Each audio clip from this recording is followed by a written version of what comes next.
नमस्कार. 4 दिवसापूर्वी महाराष्ट्राला आम्ही सांगितलं, की अशोक खरात हा काही कॅप्टन वगैरे नाही आहे.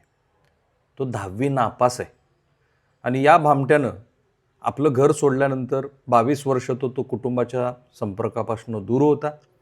एका मर्चंट नेव्हीच्या कुठल्यातरी किंवा कुठल्यातरी अशा एका व्यापारी जहाजावरती हा खलाशी म्हणून तिथे राहिला आणि साहजिक आहे, जसं पर्यटनस्थळी आपल्याला उत्तम इंग्रजी बोलणारी, कमी शिकलेली किंवा अगदीच ठार अशिक्षित असलेली माणसंसुद्धा दिसतात. कारण तुम्ही त्या वातावरणात असता, तर हळूहळू हावभाव आणि नंतर भाषिक अंगाने तुमच्यात सुधारणा होत असते. फ्रेंच बोलणारी पण तुम्हाला पर्यटनस्थळी, जर्मन बोलणारी, जापान बोलणारी, जापानी भाषा बोलणारी लोकं दिसतील.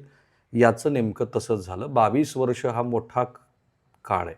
त्या काळात तो अनेक देशात फिरत राहिला असेल खलाशी म्हणून आणि तो वेगळी भाषा शिकत गेला.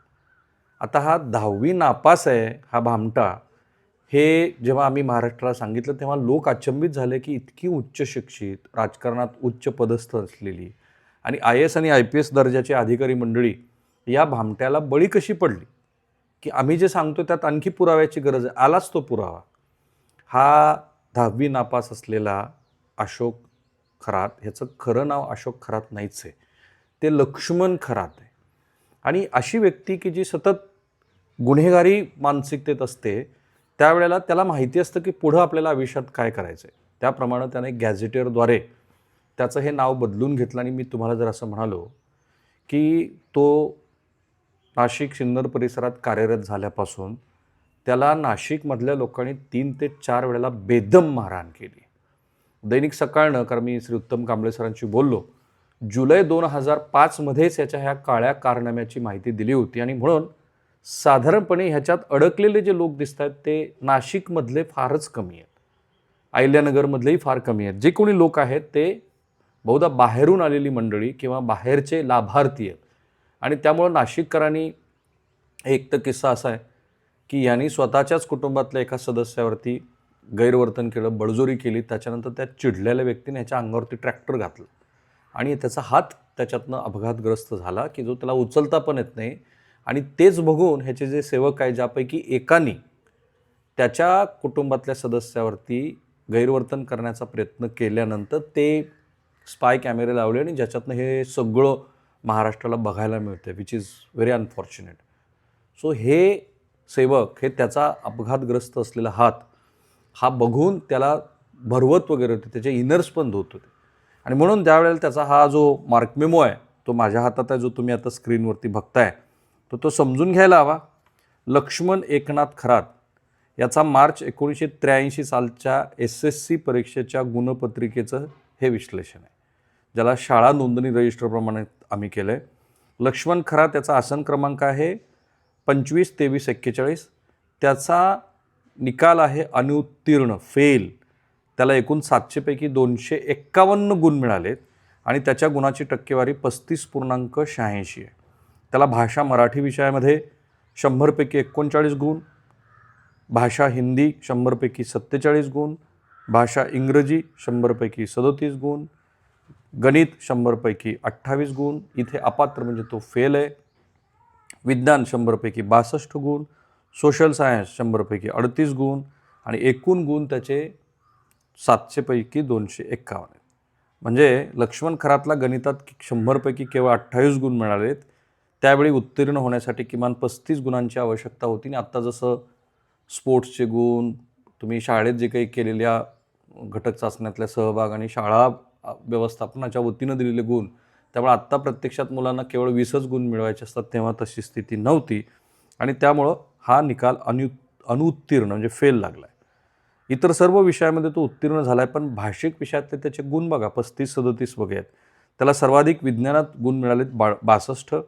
जर असा एखादा व्यक्ती स्वतःला न्यूमरोलॉजी म्हणजे अंकशास्त्राचा तज्ज्ञ म्हणून घेतोय किंवा भविष्यता म्हणतोय, तर त्याची शैक्षणिक पार्श्वभूमी जर आपण बघितली तर काय दिसतंय, तर याच्या भोंदूपणाची ज्यांनी कुणी त्याच्यावरती विश्वास ठेवला ते तद्दन मूर्ख आहेत.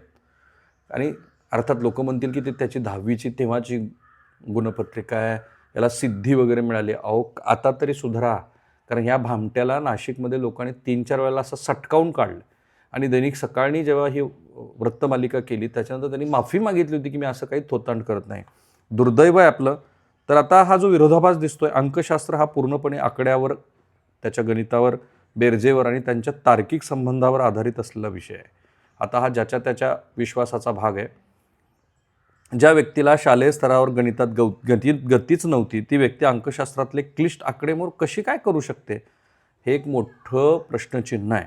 जर एखाद्याचा पाया, ज्याला बेसिक मॅथमॅटिक्स म्हणतो आपण, इतका कच्चा असेल तर भविष्यातली गणिती आकडेमोड चुकण्याची शक्यता आहे. या गुणपत्रिकेत एका बाजूला गणित कच्चं असलं तरी त्याच्या भाषा विषयातली त्याची प्रगती सरासरी अशी आहे. कदाचित भविष्य सांगण्यासाठी जे भाषिक ज्ञान पुरेसं लागतं, त्या संवाद कौशल्याच्या आधारावरती त्यानं समोरच्याला पटवून दिलं आणि त्याच्यातनं असं दिसतं आहे की त्याचे विज्ञानातले जे 62 गुण आहेत आणि सामाजिक दृष्टिकोन ज्याच्यात त्याला 38 गुण मिळालेत, याच गुणांच्या जोरावरती, कारण असं आहे की बाळाचे पाय पाळण्यात दिसतात, त्याप्रमाणे हे घडले आणि मग त्याच्यातनं ह्या ज्या काही कौशल्य असतील त्याच्या आधारावरती हा पुढं गेला आहे. आणि मग जे दिसतंय महाराष्ट्राला ते भयंकर आहे. एक आणखी माहिती तुम्हाला सांगू, हे जे इतक्या मोठ्या प्रमाणात 500 काय 100 वगैरे व्हिडिओ आहेत, मला वाटतं त्यात दुरुस्ती करण्याची गरज आहे. एकूण 35 एक व्हिडिओ आहेत ज्यात 8 ते 9 महिला दिसत आहेत अनफॉर्च्युनेटली.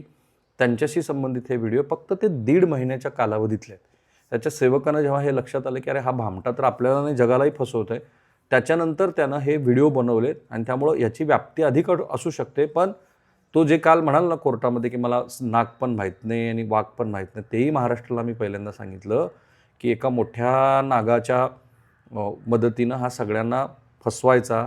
अगदी तिथं ज्यांना पद्मश्री वगैरे मिळाली आहे त्यांच्या संदर्भातले पण मला जे तपशील कळतात ते अशा ह्या नागाला भुलले. बरं असं आहे की पुन्हा काळे पैसे ज्यांच्याकडे आहेत त्यांना पांढरे करण्यासाठी अशा एका दलालाची गरज लागतेच.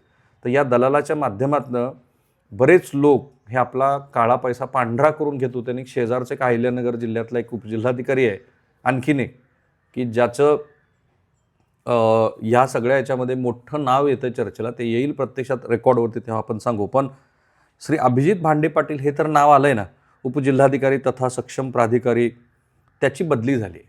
कारण त्यांचं नाव त्यांच्या पत्नीनं ह्या भोंदूबाबाबरोबर मिळून गुंतवणूक केल्याचं लक्षात आल्यानंतर मोठी बातमी ही आहे की अभिजित भांडे पाटील हे जे उपजिल्हाधिकारी संवर्गातले अधिकारी आहेत त्यांची बदली करण्यात आलेली असून त्यांना कोणत्याही ठिकाणी सेवेत त्यांना नवनियुक्ती देण्यात आलेली नाही. सदर आदेशानुसार त्यांना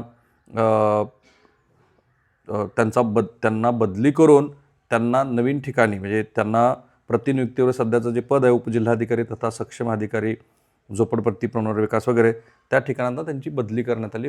त्यांना नवीन ठिकाणी काय सरकार देतं ते बघायचं. कारण मुख्यमंत्र्यांनी काल सांगितलं याच्यामध्ये जे लोक गुंतलेले असतील शासकीय अधिकाऱ्यांनी, ती यादी मोठी होईल असं मला दिसतंय.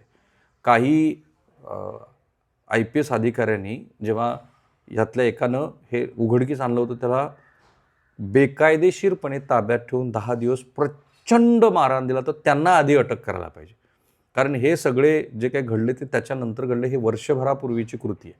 ती जर तेव्हाच उघडकीस आली असती तर आत्ता जे काही महाराष्ट्र बघतोय आणि मान लाजेनं शर्मेनं खाली घालतोय तसं झालं नसतं. थांबूया आपण इथे. माझा प्रयत्न आहे जेवढं कायद्याच्या दृष्टीने योग्य आहे तेवढंच महाराष्ट्राला सांगायचं. महाराष्ट्राला मोठी प्रबोधनाची परंपरा आहे. त्या परंपरेतले जेवढे पाईक आहेत ते सगळे पाईक हे महाराष्ट्राला दिशा देण्याचं काम करतात. माझं मत आहे की पत्रकारांनी या संदर्भात खूपच उत्तम काम केलं आहे. त्या पत्रकारितेचं प्रबोधनाचा जो वारसा आहे तो ह्या निमित्ताने पुन्हा दिसतोय. मी पुन्हा तुम्हाला विनंती करतो की हे यूट्यूब चॅनल सबस्क्राईब करा, बेल आयकन दाबा आणि हे व्हिडिओ महाराष्ट्राच्या घराघरात जाऊ द्या. थांबूया आपण इथे. थँक्यू.